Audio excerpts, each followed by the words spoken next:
Episode 118. அரண்மனையின் இசை. விஜயநகர அரசரின் அரண்மனை எப்போதும் மங்களமான நிகழ்வுகளால் நிறைந்திருக்கும். ஆனால் இன்று ஒரு சிறப்பு நிகழ்வு நடைபெறவிருந்தது. அரசர் கிருஷ்ணதேவராயர் அரண்மனை முழுவதும் இசை மகிழ்ச்சி பரவ வேண்டும் என்று தீர்மானித்தார். அதற்காக ராஜகீய இசைக்குழுவை அழைத்து ஒரு பிரம்மாண்டமான இசை நிகழ்ச்சியை ஏற்பாடு செய்யுமாறு கூறினார். அரண்மனையின் முக்கிய ஆலோசகரான தேனாலிராமன் இது ஒரு பொன்னான சந்தர்ப்பம் என்று உணர்ந்தார். அரசரின் மகிழ்ச்சிக்கு தக்க இசை நிகழ்ச்சி நடத்த வேண்டும் என்ற எண்ணத்தில் அவர் ஒரு திட்டம் தீட்டினார். இசை நிகழ்வுக்கான ஏற்பாடு. அரண்மனை முழுவதும் அழகாக அலங்கரிக்கப்பட்டது. வண்ணமயமான பூச்சரங்கள் தொங்கிவிட்டு மணமகிழும் சந்தன வாசம் பரவியது. மண்டபத்தின் நடுவில் ஒரு பெரிய மேடை அமைக்கப்பட்டது.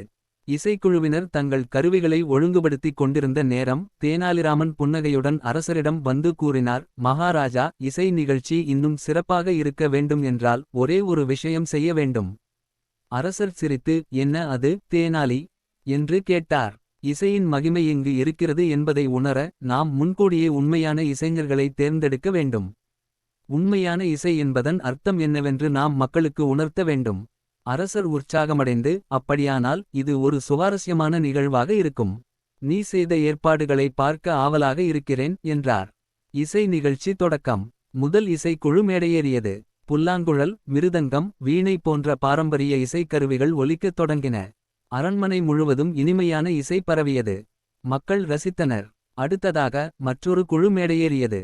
அவர்கள் வித்தியாசமான முறையில் இசையமைத்தனர். இசை மிகவும் விசித்திரமாக இருந்ததால் மக்கள் குழப்பமடைந்தனர். அந்த சமயத்தில் தேனாலிராமன் மேடைக்கு வந்தார். மகாராஜா, நீங்கள் உண்மையான இசையின் சக்தியை உணர விரும்பினால் ஒரு சிறப்பு முறையில் இசையை கேட்கலாம். இப்போது அரண்மனையின் ஒவ்வொரு மூலையும் ஒரே சமயத்தில் இசையினால் நிரம்பட்டும். அனைவரும் உங்கள் கண்களை மூடுங்கள் என்றார். அனைவரும் கண்களை மூடினர். அப்போதுதான் உண்மையான அதிசயம் நிகழ்ந்தது. இசையின் அதிசயம். அரண்மனை முழுவதும் சிறு சிறு குழந்தைகள் பாடும் இனிய குரல்கள் கேட்டன. சேவல்கள் கூவும் ஒலி, நீரூற்றின் சொட்டுக்கள், காற்றில் அலையும் மரங்கள், இவை அனைத்தும் ஒரு தனித்துவமான இசையாக மாறியது. அந்த நேரத்தில் தேனாலிராமன் மெதுவாக காற்றிலிருந்து ஒரு தாள் எடுத்துக்கொண்டு வாசித்தார். இசை என்பது மனதின் மொழி. அது கருவிகளால் மட்டுமல்ல, இயற்கையின் ஒலி, மனிதர்களின் உணர்வு. இவை எல்லாமே இசை. அனைவரும் கண்களை திறந்தனர். அரசர் கிருஷ்ணதேவராயர் ஆச்சரியமடைந்தார். தேனாலிராமா, உண்மையான இசையின் அர்த்தம் இதுதானா?